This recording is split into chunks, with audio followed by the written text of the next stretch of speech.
Hi, everyone. Welcome back to another episode of the Slimming Surgeon podcast. I'm your host, Dr. Kandace Kichler. Today, I have Brooke Rash.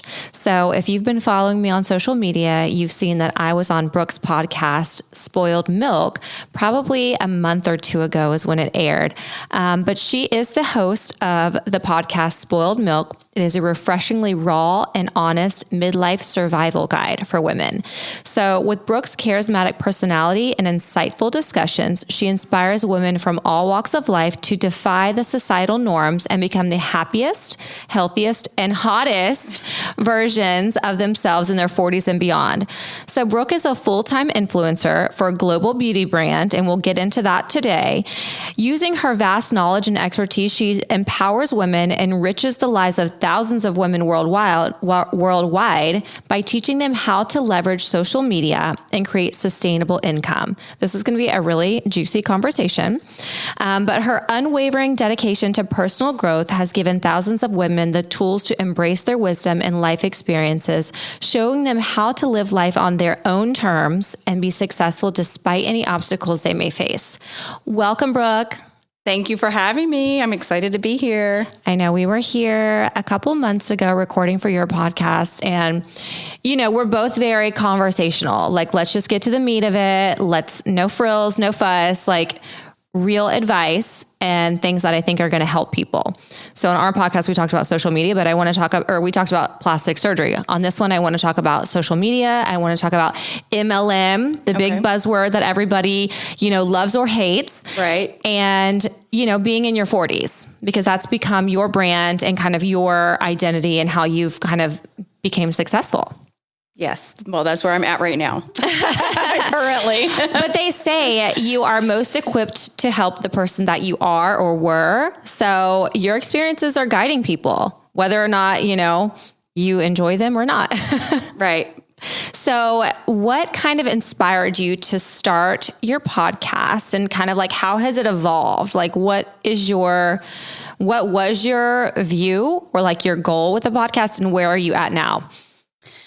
I think for me, like doing the whole podcast for women in their 40s was that it was such like a big awakening for me. Like, I feel like I finally I'd always been on this personal development journey, right? Like for as long as I can remember, but I feel like it was like right whenever I hit 40 or like that around that time when I just really started feeling like I finally became that woman like I always saw myself as being. Like I finally became like self-confident and self-assured, and like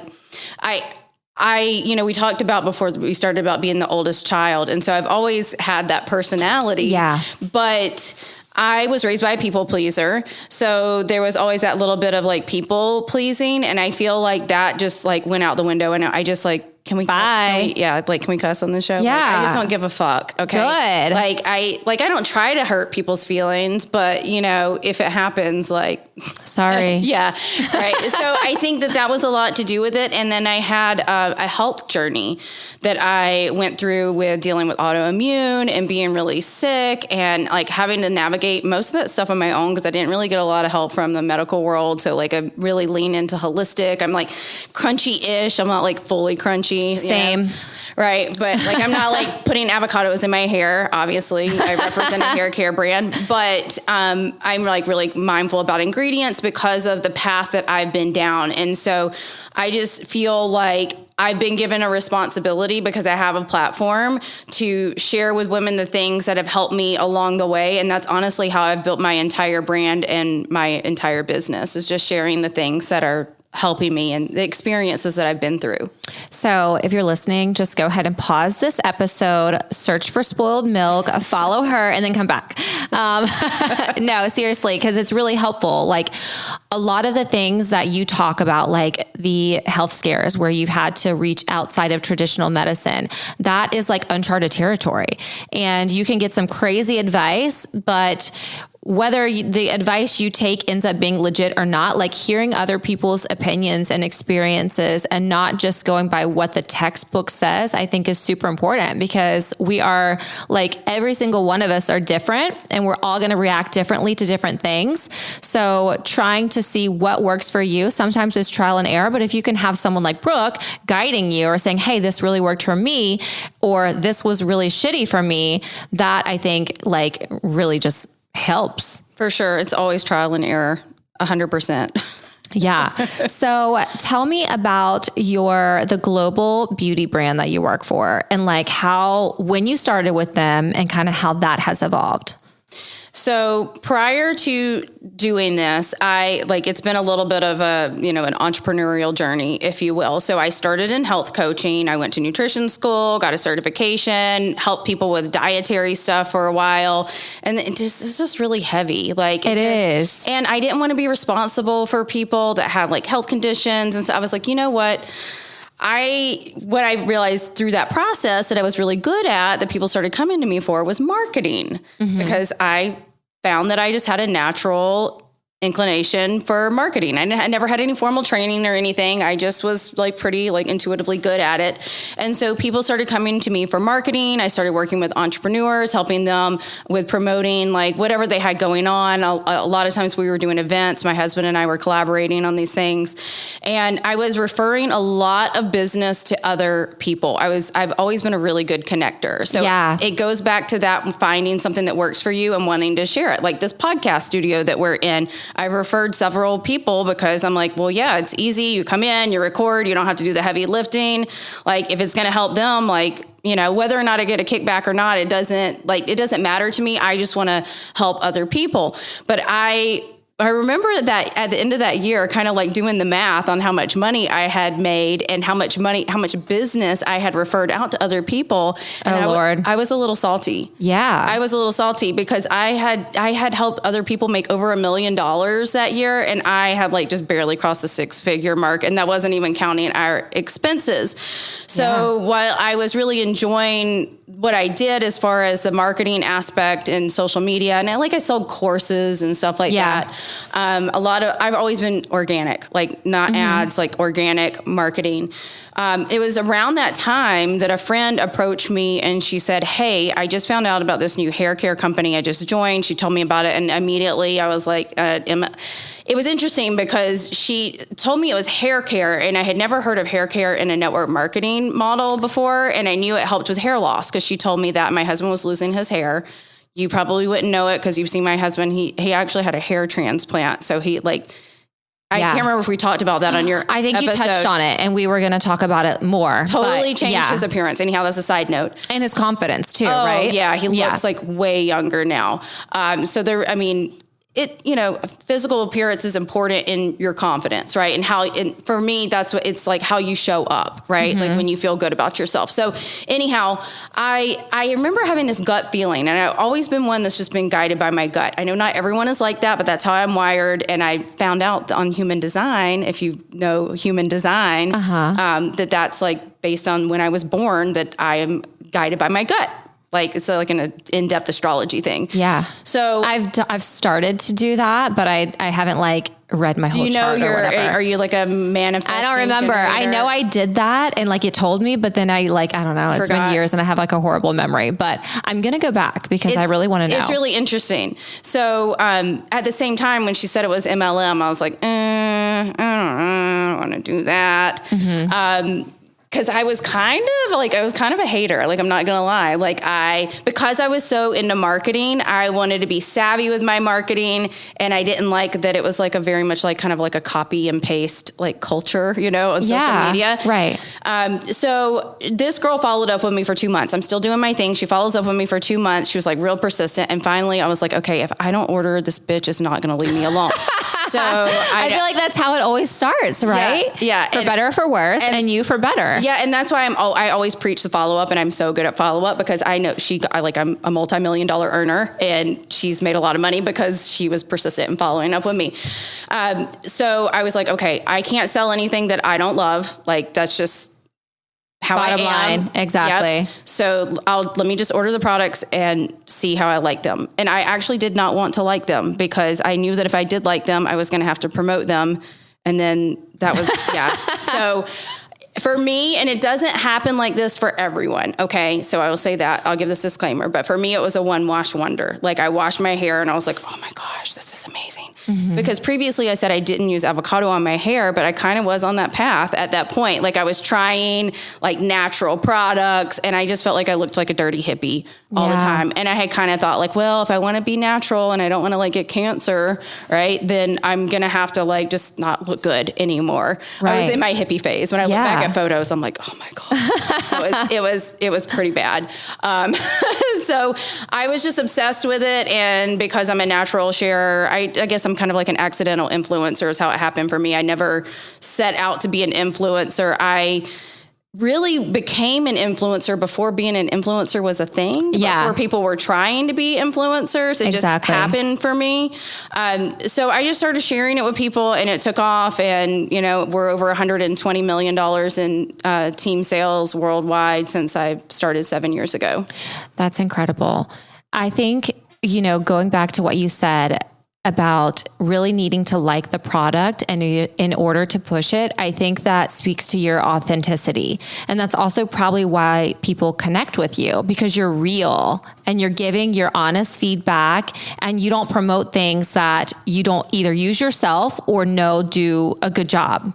Right. And that's the number one thing that people will tell me whenever, you know, the number one compliment I get is that people say I'm real, I'm authentic. That's why they relate with me like 100%. And it's also why I won't do collabs. Like I get emails all the time. I get offers to do collabs and most of the time the pay sucks on it anyhow. But I'm like, this isn't worth my energy. They want analytics. They want, I love what I do because I can post what I want whenever I want to, and I make money on my own terms and I don't have to answer to someone as far as that. But most of the time it's just shit products. And I'm like, I would never promote that. I know. I get a lot of emails too, asking me to do this or do that or to promote this. And I'm like, absolutely not. Like, that's not even on brand for me. Like, I wouldn't wear that in the first place. So why am I going to like dress up in it and then post it looking like a clown? I mean, like there's a lot of, especially the med influencers who do silly things like that. And it's like, come on, people can see right through you. Oh, I can always sniff it out. The funniest, I'm laughing because the funniest offer that I got, I was flattered. But the funniest offer that I ever got was I did this reel a few years back with the audio from This Is 40 from the movie where she was like, I don't want to shop at J. Jill and Chico's. Like, I'm not ready for that. Like, remember she was having this meltdown. And so I did like a voiceover and, Chico's reached out to me and they wanted me to collab with them. Oh my God. And I was like, I felt so bad. I was like, okay, I'm like, maybe they've updated their stuff. Let me just like look at their Instagram. And I was like, no, I can't. Not gonna happen. I mean, you see what I'm wearing. I'm wearing ripped jeans. Yeah. You dress very like young, like you're like the way you feel. Yeah. Yeah. I'm like, no, like not even in 20 years, I could never see myself wearing J. Jill, like ever, or Chico's or whatever. And I was flattered, but I was like, I just really can't in like authenticity. Like I can't. Yeah. I'm sorry. Chico's. I haven't heard that in such a long time, but it's still around clearly. Yeah, they are. Oh my God. Ann Taylor Loft. Yeah. Okay, well, I wore Ann Taylor Loft for a hot minute because Alabama things, but yeah, that's another thing we have in common too. I know Brooke and I are both Alabama girls. We have survived and we are now Florida women, but you have a second home in Colorado, right? I do for now. Yeah. So she's a little bit, it's not bi-coastal, but whatever. You travel between two places. The ocean and the mountains. Yeah. When it works I like for variety. You. What can I say? Yeah. So, okay. So going back, I just want to touch back on the MLM thing. So what does MLM exactly stand for? Multi-level marketing. So when you were approached, it was a girl who was already working for Monet. Correct. Is that how you say it? Did I say it right? Monet. Yeah. Monet. And she was already working and she wanted you to go in under her. So correct? Is that how it works? And then like anything that you bring in, she gets a cut of. Is that how it is? Yeah. Okay. I mean, is it okay to say that? Yeah. Oh yeah. I mean, that's how it works, yeah. right? Yeah. And traditionally, like the MLMs like we grew up with would be like kind of like Mary Kay or Avon or something like that. Yeah. Yeah. Tupperware. Yes. Okay. Was, you remember the vacuum rainbow? Oh yeah. Was that MLM? You know, I'm not sure. I feel like it was because it was like door to door. It was door to door sales, but I don't think it was network marketing. Yeah. Okay. Okay. Anyways, so these brands, they tend to, you know, if they catch fire, they go up. They are really doing a great job. And it's been how many years and how many billions of dollars already? For me, I've been in 7 years. I started when the company was just 2. So this is our 10th year. And my team has done over 120 million in sales, but company wide, they've done, I think 3 billion. Right. So we paid out 150 million in commissions. That's amazing. That makes such a big impact on a woman's life. Yes. Like if you are the person that is selling these products and building your team and, you know, out there hustling on your own time, you're able to make money for yourself, even from home, from, you know, remote, whatever it may be. Is that right? Yeah. Has that been your experience? Yeah. I can work from anywhere as long as I have a Wi-Fi signal. Yeah. It's crazy. It's crazy how the world has changed, right? Because at least like, well, and not to say at least, but you know, like Avon and Mary Kay, you had to like go out and you had to like sample and you had to like do Mary Kay parties and things like that. And like yours is a little bit, I guess not easier, but it's different in that you're more direct, like virtual. You can connect with people that way. Yeah, we can reach more people. I mean, I have business in Australia, New Zealand, Puerto Rico, Europe. I mean, and you know, like we're from Alabama. You grew up a lot like how I did. Like we didn't know people. No, not at all. And the fact that we thought they were fake. Like if I like somehow had a connection with someone from a different country, I was like, no, they're probably like a scammer. Like that is not a real human. Yeah. But that was the thing about me was whenever the internet like first started like developing, I leaned into that because I was like, oh, I can connect to these people because I wanted to get out of Alabama. I wanted to like go see the world. I wanted to have experiences. I wanted to meet new people from different cultures, not just from like, you know, like BFE, as we call it. Yeah. That stands for bumfuck Egypt. Yeah. So I wanted to meet people who were doing things with their life, you know? And so I started like really leveraging social media in that way, even back like during just chat rooms, like just, I would be so excited to meet someone like in New York because, oh my gosh, that was only from Friends, watching Friends on TV, you know? Yeah. So I love that. It's just crazy how it evolved. Well, and I think that you and I are probably similar. Like I, you know, have a mild to moderate social media following, and I think yours is better. But like you said, you kind of started early. And I think both of us have had that tendency to be what others might consider oversharers. Like I like to talk about my experiences and like products that I've used that I've liked or not liked. And like you've been able to leverage that into a business. And I think that's awesome. For sure. But that's what people want. They want to see the real feedback, like the real critiques. Yeah. And behind the scenes too, you know, like all the other stuff you're doing as well. Yeah. Yeah. And it has like, that was a thing, like an issue for me with my family in the beginning, especially because they didn't understand like why I was saying certain things or doing certain things. And I'm like, you have to understand, like, this is my online persona, you know, like, yes, it's me, but it's like me amplified, you know? And I really, like, I think you're only connected with me on Instagram. Like I really built my business on Facebook. Yeah. Like that's an untapped market for me because it's huge. IG was even like what it is. Like I had built like a really solid network. So, I mean, I'm a micro influencer. I don't have like a huge following, but I think the difference for me is that the people that I have in my network are like real people that I have connection with. And a lot of them I like have met in person or somehow know in real life, or they've been following me for years.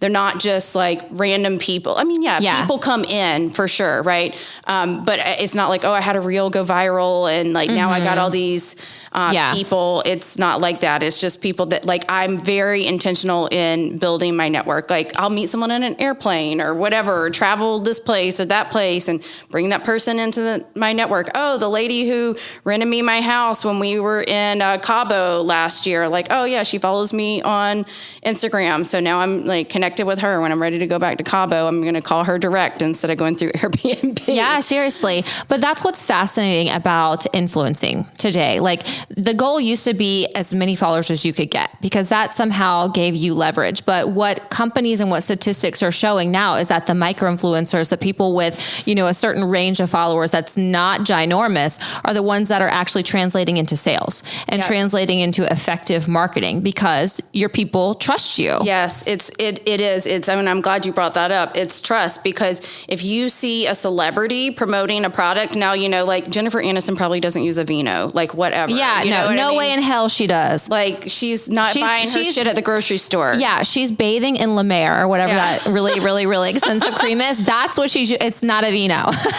Yeah, and she's lasering. Yeah, people don't trust it. But it's so interesting to me because so many people do still look at the vanity metric and the Instagram. There's so much push for like how many followers you have, and like I know people personally, like that I'm personal friends with, that I've known for a really long time, who have way more followers than me, that have like hundreds of thousands of followers, and I make way more money than they do. Yeah, no, exactly. That's why you got to really hone in on your audience and make sure. And this is one of the biggest things that I think people take for granted. Like, respond to your people. Like if someone DMs you, get back to them because that is huge. Like I have people come in all the time and they're like, I feel like I know you. I feel like you're my friend because I've talked to them. Like I've legitimately responded to them while I'm sitting at my home on my couch, you know, and they have a simple question and then they come see me. It's awesome. You know, I was shocked whenever I had like a referral that I was sending to you. Well, you know what it was? It was someone that had listened to my episode. She's one of my girls on my team, actually. Yeah. And she wanted to have a surgery with you.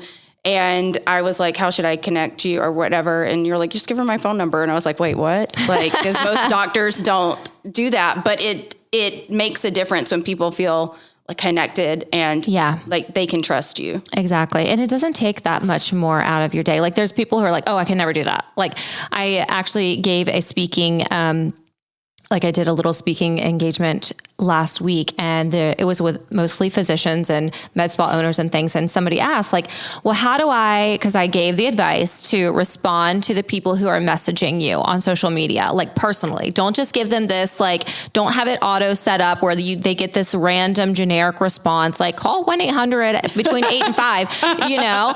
And the girl asked, well, what do I do when they're annoying? And it's like, don't think of them as annoying. You know, like you got to get beyond that. Like you got to have a different mindset about this job because at the end of the day, influencing or network marketing, like it is some kind of a job, whether you like it or not, if you're going to go there. Yeah, that's when you just kind of direct them to someone else. I'm not sure that our services are right for you. Yeah, exactly. There's a way around it. If you don't want to work with them, then you just kind of... Yeah, exactly. So with having a team, like do you mind sharing, like how many people are on your team? Well, I honestly don't know because it fluctuates. Okay. I know that we have, as far as sales reps, I know we have over 6,000. Okay. But it's up and down. At one point we had over 15, you know, like we had a big boom during COVID and then it kind of, you know, went back down and now we're getting booming again. We had 117%. No, so I just got this number, 1,700% growth this past week. Oh, wow. Yeah. So it's definitely booming again. But as far as like customer base, it's over 100,000 customers. So imagine this, like imagine you get people on a subscription service for products, right?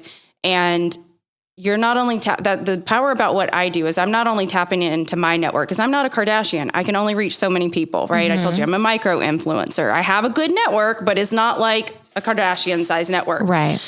But now I bring people in and then I'm tapping into their networks and then I'm tapping into those people's networks and so on and so forth, right? So now we have over 100,000 people in this database who are, essentially on a subscription service. They order. I don't know these people. I don't touch. Most of them I've never spoken to. Of course, my customers I speak to, right? I help my customers, but then you just get paid, right? Like while you're sleeping, and these are consumable products. So people are literally washing their hair, washing the product down the drain. We have skincare too. They're consuming the products. Every product we sell is consumable. So they're reordering, and then you're just continuing to make income, to get paid.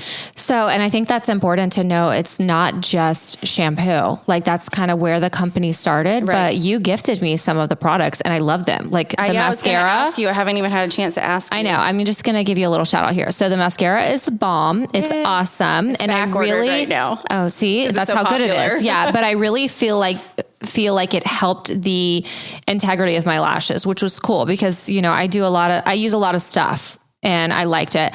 I haven't used a hyaluronic acid that you gave me because I have like so many hyaluronic acids, but I do love the sleep oil drops. Those are awesome. So this is not just shampoo, people. It's like really cool shit.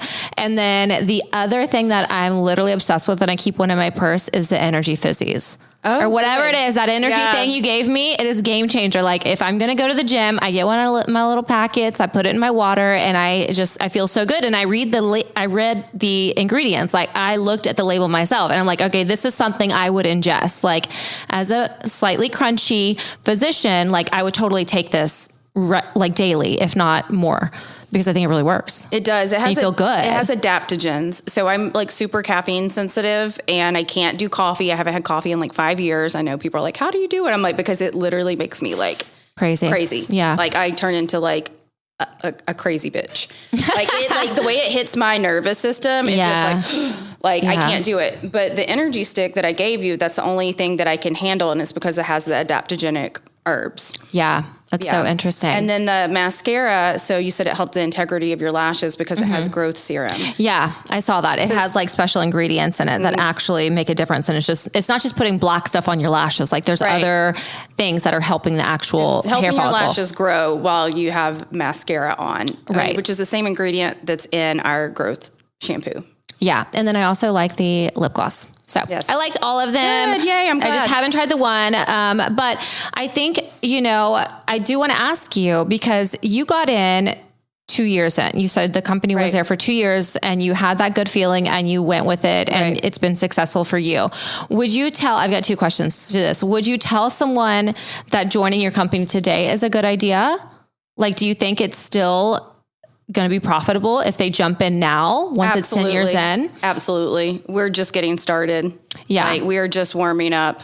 Which is awesome. And I think that's kind of echoed in the fact that the product line has expanded, which I think is really cool. Oh yeah. I mean, I will say clearly the company is not stagnant. They're not just doing shampoo. Yeah. I will say that our hair care is our bread and butter. So that I always lead with that because that's like what we're known for. But our skincare is also phenomenal. Love some of our beauty supplements as well. But this is a question I thought you were going to ask me. And so I'm going to address it because it's related. So there's a misconception that you can only be successful if you start in the beginning. Early. Yeah, exactly. That's what I always think when I hear about companies like this. And well, I'm not going to lie and say that timing doesn't help. Like 100% timing helps, right? Like if you join in the beginning, of course, you started at the beginning. Right. But I have out-earned the girl who brought me in, the girl that brought her in, the girl that brought her in, all the way up till like the next person up is like several lines up. So like you can out-earn the person that brings you in. Like it's not like they're like, oh, only the people at the top make the most money. I'm like, well, I make more money than the girl who actually brought me into the business. Right. Okay. So part 2 to that question is, how do you be successful at it? Like you mentioned follow-up. So I want to know, I want you to talk more on that, but then any other tips that you have. Well, I mean, passion. People are going to sign up after that. We're going to Tulum. Okay. So if you want to make $500 by Thursday and get ready to go to Tulum, we're doing a Tulum trip. We travel too. What was the question again? So how do you become successful with one of these companies, like an MLM? Join with someone who knows what they're doing so they can coach you. I mean, i.e. me, right? But I mean, it's just developing your skill set. So I think it's talking to people. That's what this business is. It's talking to people. It's learning how to market on social media and talking to people. That's the bottom line. And then you duplicate that. And being consistent. Oh yeah. Right. Consistency. So how often, like, do you have personal stats on this? Because like, I know with what I do, like we kind of know, like, okay, if you have a consult and then you follow up within this amount of time and you maybe answer any burning questions and follow up again, like your turnover rate is going to be X. Do you have similar stats? Like I know if I talk to somebody 3 times, they're more likely to make a sale versus if I only talk to them 1. Like, are there hard numbers like that or does it fluctuate? I don't have hard numbers, but I know most people need 7 exposures to something before they're interested or, we're ready to pull the trigger. And 7 exposures doesn't mean you're like texting them 7 times. It could mean like they see your story. That counts as 1. Yep. They see someone else's story talking about the same product or the same line. Mm-hmm. That's 2. Gotcha. Yeah. Okay. Yeah, that's good information because I think also people get really intimidated by this type of work role because they think it's going to be annoying. Like they're going to annoy people too much, or it's going to be too labor intensive, or like they're going to feel intrusive. Like what would you say to somebody who had those concerns? It depends on what your goals are, right? So if you have goals and dreams, like you just learned to remember what I said in the beginning, to not give a shit? Yeah. If someone is annoyed by me, that's their problem. Mm-hmm. You know what I mean? I feel like I'm pretty good at doing my job without annoying people. I mean, I can't say that I've never annoyed anyone. Okay, come on. If you're in sales at some point, you have, right? It's part of sales, right? And I think that that's really what people are afraid of. They're afraid of a sales job. They're afraid of their income being dependent on them, right? Mm-hmm. Like most people are just used to getting a check. I would die. I would die if someone was like, this is your weekly check and this is what you're like. I'm like, no matter how hard or how little you work. Right. I want to be able to increase my income. I want to be able to, do whatever I want to do. So like for me, it's important to live my life how I want to live. And I think you said that in my bio, like just defying the societal norms and being able to live life outside of the box. So whenever I grew up in Alabama, in little like BFE, it was very much just like, you got to go to school and you got to go to college and then get a good job and then retire to Florida. And somehow I ended up in Florida. But, there was no dreaming. It was just like you had to be practical. And I was like, that's not going to work for me. Mm-hmm. Like, I'm never going to want to have a job where I have to sit in a cube all day and just do something that I don't want to do. So I was always on that hamster wheel of looking for like just doing little odd end entrepreneurial things, like trying to figure it out. And so for me, this was the golden ticket. It was taking my network, plugging it in, getting it into something that's like going to continue to, to pay me. But it's about, again, it comes down to what you want. I want freedom. Mm-hmm. I want to be able to have slow mornings. I want to be able to stay in my robe until noon if I want to. Mm-hmm. I want to be able to travel where I want to. I don't want to have to ask someone permission to go to the bathroom. That was my reality whenever I was pregnant with my son, who's 16, and I was starting my first business. I was working at Dillard's. Remember Dillard's? Yeah. I was working in cosmetics. It's funny how I've kind of like always stayed in the beauty industry, and I had to pee a lot. And I remember getting in trouble for having to go to the bathroom a lot because when you're pregnant, you have to pee. And so it's like constantly asking permission to go to the bathroom. and clocking in and clocking out. And I just felt like a prisoner, I just felt like a prisoner. So for me, I'm not available for that. Mm-hmm. So I'm going to send that text message. I'm going to reach out. I'm going to follow up. I'm going to do the thing that makes me uncomfortable, because what would make me more uncomfortable would be not being able to pay my bills, not being able to keep my second house. And I know that sounds bougie, but whatever. That's the kind of life that I have chosen to live. Anything you want is available to you. And that's what I try to encourage women to dream bigger and to know that you can have more. You can have whatever the fuck you want, mm-hmm. but you just have to go for it. And the thing is the opportunity may not come packaged up like you think it is going to come packaged up. Like if you told me like, oh, you're going to make millions of dollars selling hair care, selling shampoo, I would have been like, whatever. Like, you're so full of it. So it's like, it was hard for me at first to see it. And I think that's the biggest challenge for people is they think it's going to come packaged a certain way. And I think you have to be flexible in like how you're going to get there to your goals. And if you have a career that you love, and this is what I tell people, I'm not shitting on jobs, because if you have a job that you love and it brings you happiness and fulfillment and you don't hate your life every day when you wake up and you go to it, great. I am so happy for you. But unfortunately, that is not the reality for the majority of the population. Right. Exactly.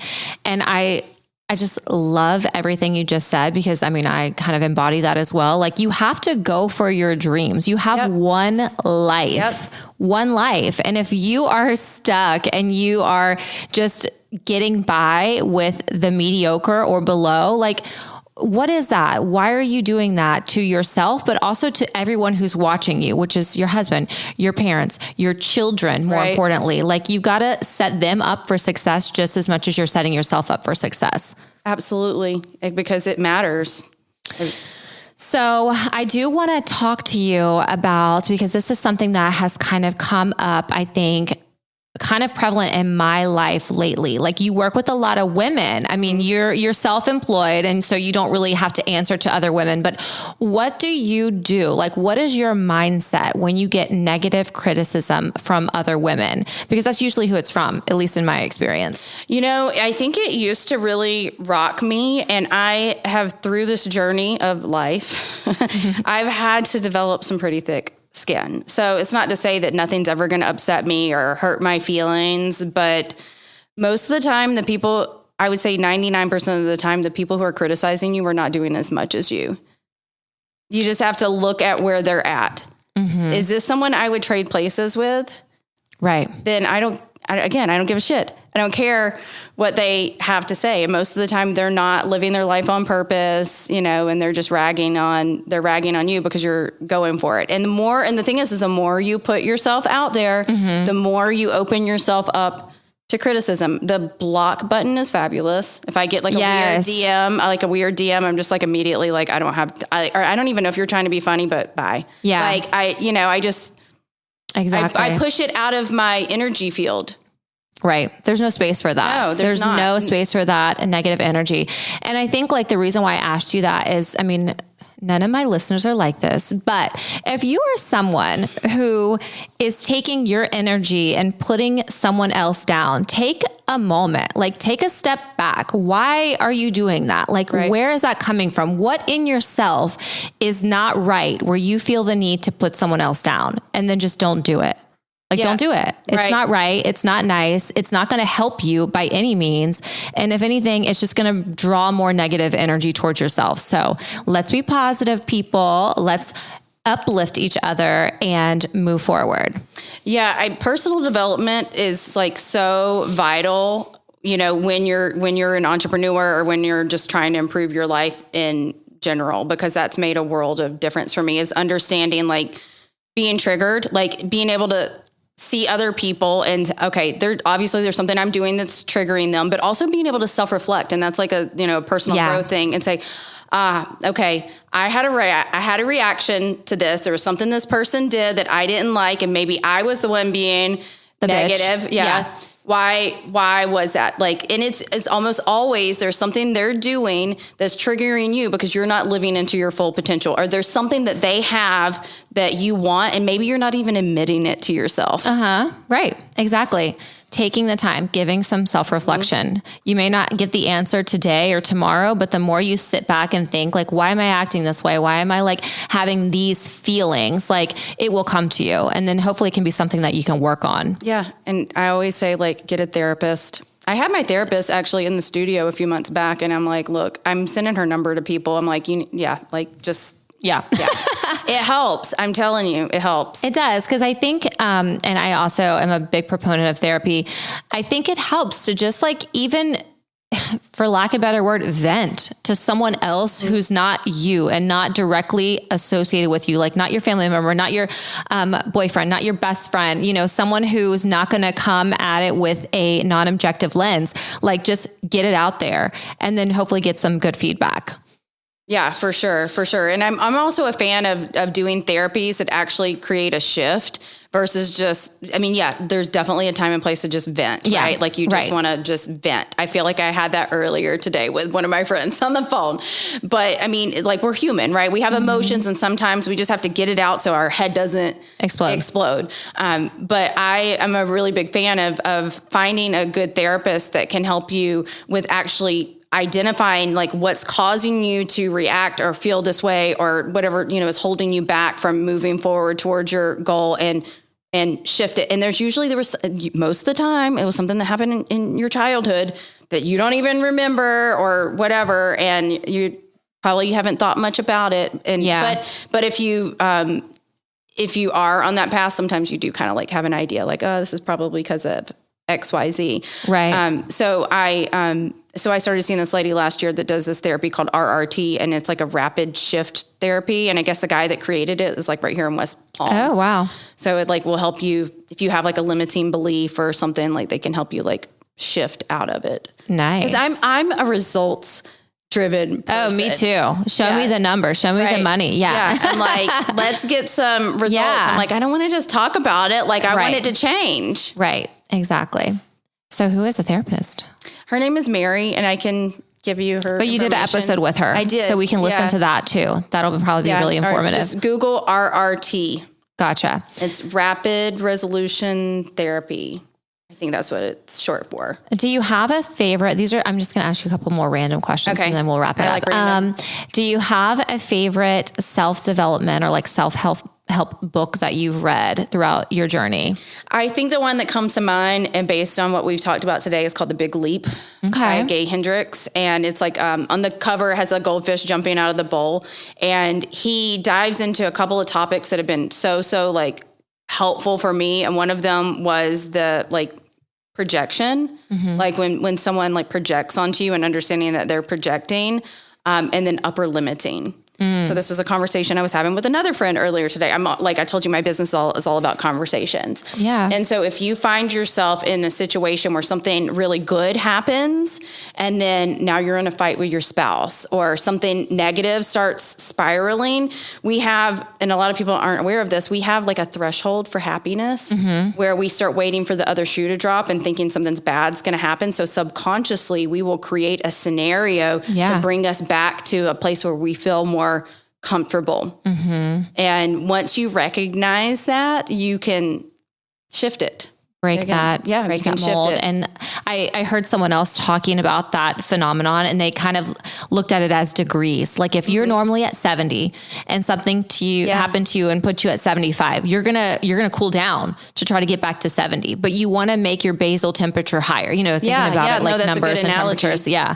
That's definitely very interesting. Also self-sabotage is it's self-sabotage. Yeah, exactly. Yeah. Right. Yeah. We can't do that. We are business women here. We are boss babes. We are not doing that. No self-sabotage.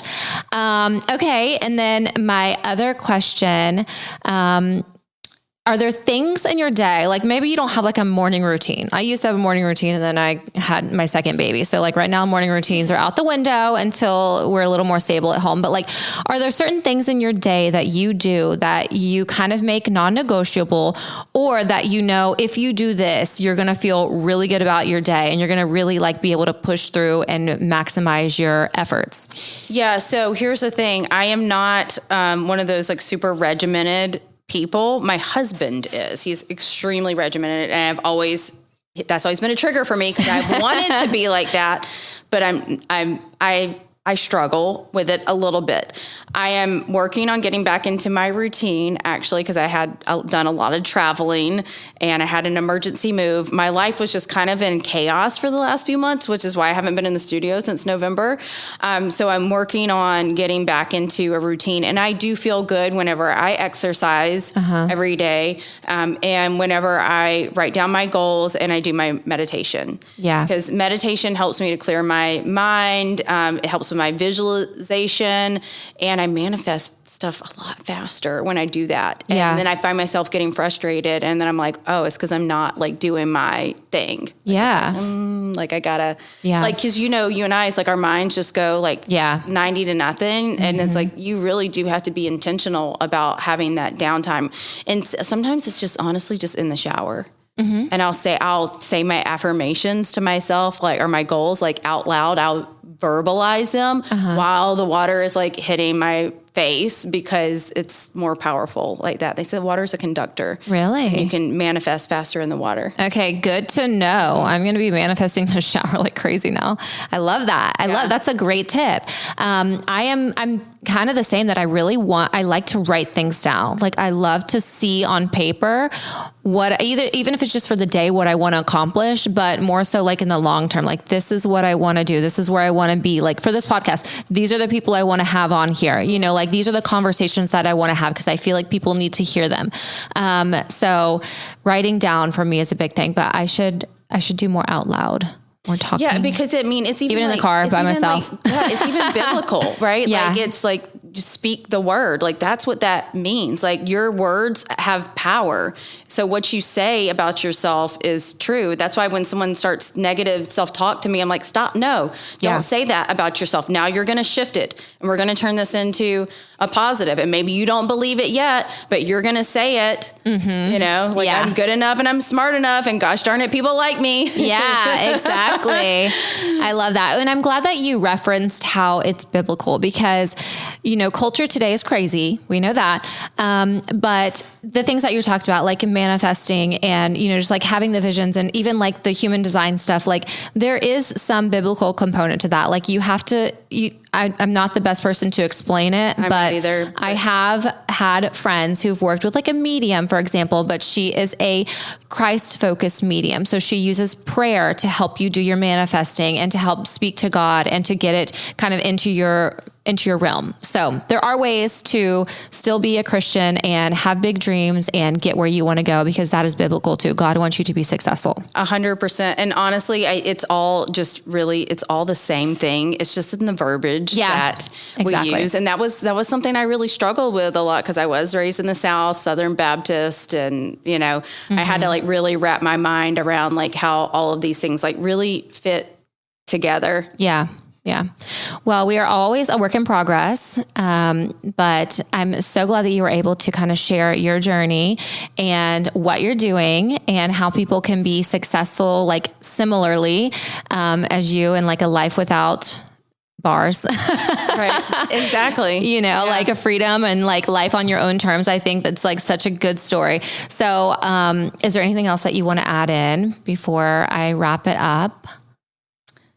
I think that we had a really great conversation. I think we covered it all. Yeah, I know. I just want to make sure I didn't forget anything, but so where can people connect with you? What's the best platform? Probably Instagram is probably the easiest to connect with me. And of course, check out Spoiled Milk. I have a couple of seasons up. So quite a few episodes for you to binge. A lot of like health and beauty, and one with Kandace. And I talk a lot about just sex and hormones and how things change in your 40s. And like I said, you just get more confident and self-assured, and like everything gets better. And that's really what the premise of it is like, I feel like we've been kind of bought and sold on this idea that like getting older is bad, especially as women. Like, we become spoiled milk. That's how I came up with the name, because some guy on the internet told me I was spoiled milk because I was over 40. What? Yeah, some guy that you showed him. Oh, that I would never. And I'm like, the guys the trolls that comment that kind of stuff. I'm like, you would never be granted access to these panties. So let's just be clear about that. Okay, I love it. You know what I mean? I'm like as if I would ever in a million years consider like, dude, whatever. But honestly, it can get better if you choose for it too. And I think I grew up watching women just kind of let themselves go. Like, you just get older and you let yourself go. And I'm like, oh, no, that's not happening here. Like, we are getting better because we have more knowledge. We have more experience, like, I got the silvers coming in. It's all good. Like, I'm embracing but they look beautiful. You look great. Yeah. Who gives a shit? Right. Exactly. Love it. Okay. So at Brooke Rash, right? That's your Instagram handle. Yep. Okay. And then follow Spoiled Milk Podcast. Please, please, please take a minute to leave me a 5-star review with comments. Like, I like to read them, and they're awesome. Like, so far everybody's been really positive, which I appreciate. I mean, if you have some critiques, just DM them to me. Don't put them on a review. But anyways, thank you everyone for listening again. Make sure you're subscribed, send this episode to a friend, and make sure you connect with Brooke. Thank you.